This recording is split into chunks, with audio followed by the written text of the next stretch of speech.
मित्रों, ऐसी कौन सी स्त्री है जिसे पुत्र प्राप्ति नहीं होती और उसे जीवन भर निसंतान रहना पड़ता है? और वो कौन से काम है जो एक पतिव्रता स्त्री को अपने जीवन में कभी नहीं करने चाहिए, अन्यथा उसे पुत्र की प्राप्ति नहीं होती? मित्रों, एक बार की बात है, वैकुंठ लोक में भगवान विष्णु अपनी शेष शैया पर विराजमान थे। चारों ओर दिव्य प्रकाश फैला हुआ था, मंद सुगंधित पवन प्रवाहित हो रही थी और देवी लक्ष्मी प्रेम पूर्वक भगवान विष्णु के चरण दबा रही थीं। परंतु उनके मन में एक प्रश्न बार बार उठ रहा था। माता लक्ष्मी ने भगवान विष्णु की ओर देखते हुए कहा, प्रभु, मैं देखती हूं कि पृथ्वी लोक में कुछ स्त्रियों को पुत्र सुख नहीं प्राप्त होता, जबकि कुछ स्त्रियां विवाह के कुछ ही समय बाद विधवा हो जाती हैं। क्या यह केवल भाग्य का खेल है या इसके पीछे कोई विशेष कारण है? भगवान विष्णु मुस्कुराए और बोले, हे देवी, संसार में हर जीव अपने पूर्व जन्मों और इस जन्म के कर्मों के अनुसार फल प्राप्त करता है। स्त्री का भाग्य केवल उसकी जन्म कुंडली से नहीं, बल्कि उसके स्वयं के आचरण और कर्मों से भी बनता है। कुछ स्त्रियां ऐसी होती हैं जिनके भाग्य में पुत्र सुख नहीं लिखा होता, और कुछ स्त्रियां ऐसी होती हैं जो समय से पहले विधवा हो जाती हैं। हे देवी, मैं आपको एक कथा सुनाता हूं, जिसे सुनने के बाद आपको अपने प्रश्नों का उत्तर मिल जाएगा। आपको समझ में आ जाएगा, लेकिन बहुत ध्यान से सुनना। तब माता लक्ष्मी कहती है, आप कथा कहिए प्रभु, मैं पूरे ध्यान से कथा सुनूंगी। माता लक्ष्मी ध्यानपूर्वक सुनने लगीं और भगवान विष्णु ने एक प्राचीन दिव्य कथा का आरंभ किया। प्राचीन समय में कौशल्या नामक एक स्त्री रहती थी। वह बहुत धनवान थी, भव्य महल में रहती थी और हर प्रकार के वैभव से युक्त थी। परंतु उसके जीवन में एक ही कमी थी, उसे संतान सुख प्राप्त नहीं था। उसने कई वर्षों तक व्रत उपवास किए, मंदिरों में पूजा अर्चना की, लेकिन फिर भी उसे संतान नहीं मिली। समाज में उसे ताने सुनने पड़ते और वह हर दिन दुखी होती जा रही थी। एक दिन उसने अपने पति से कहा, स्वामी, मैं हर संभव प्रयास कर रही हूं, लेकिन हमें संतान क्यों नहीं प्राप्त हो रही? क्या यह हमारे भाग्य का दोष है?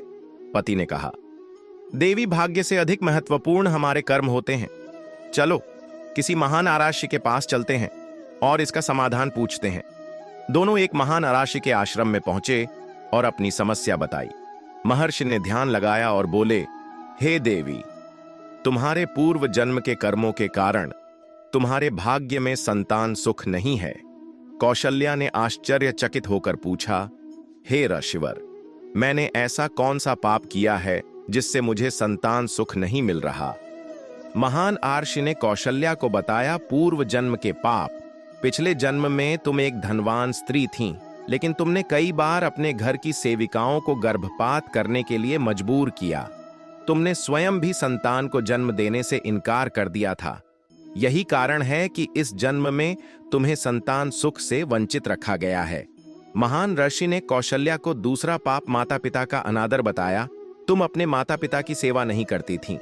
जब वे वृद्ध हो गए, तब तुमने उन्हें अपने घर से निकाल दिया था। जो संतान अपने माता पिता का सम्मान नहीं करती, उसे स्वयं संतान सुख नहीं मिलता। महान ऋषि ने कौशल्या को बताया, तीसरा पाप गरीबों और अनाथों का अपमान। तुमने अपने घर में काम करने वाले गरीबों का अपमान किया और भूखे अनाथ बच्चों को भोजन देने से मना कर दिया। जो स्त्री दूसरों के बच्चों को कष्ट देती है, वह स्वयं मां बनने के अधिकार से वंचित हो जाती है। कौशल्या ने अर्ष से पूछा, हे ऋषिवर, क्या मेरे पापों का कोई प्रायश्चित है? अर्षि बोले, तुम्हें अनाथ बच्चों की सेवा करनी होगी, पितरों का श्राद्ध और तर्पण करना होगा, भगवान शिव और माता पार्वती की आराधना करनी होगी, गाय की सेवा और गौशाला में दान करना होगा।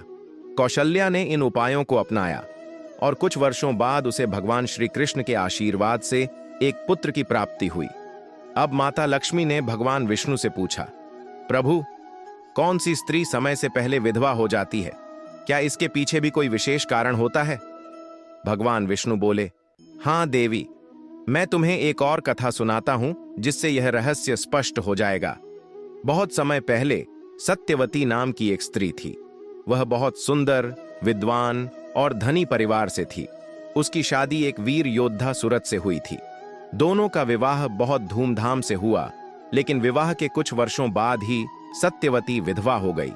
एक दिन सत्यवती एक महात्मा के पास जाती हैं और अपनी समस्या बताती हैं। महात्मा ने ध्यान लगाया और बोले, हे देवी, तुम्हारे पूर्व जन्म के कर्मों के कारण। तब सत्यवती कहती हैं कि महात्मा कृपया करके मुझे बताइए कि मैंने पिछले जन्म में ऐसा कौन सा काम किया था जो मुझे इस जन्म में भोगना पड़ रहा है।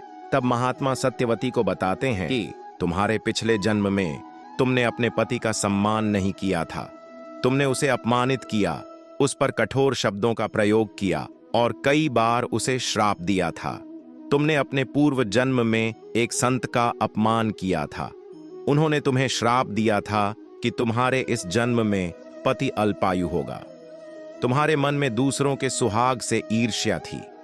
तुमने कई स्त्रियों के घर उजाड़ने का प्रयास किया था।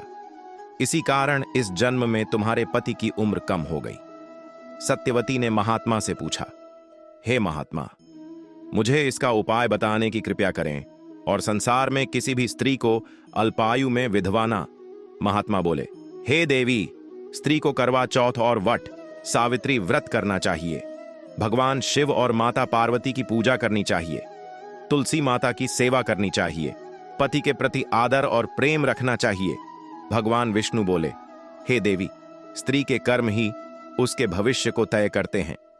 माता लक्ष्मी ने सिर झुकाया और कहा, प्रभु, यह ज्ञान बहुत महत्वपूर्ण है। मैं इसे पृथ्वी लोक में स्त्रियों तक पहुंचाऊंगी। इस प्रकार यह दिव्य संवाद संपूर्ण हुआ। दोस्तों, इस कथा के माध्यम से दी गई जानकारी आप सभी को पसंद आई होगी।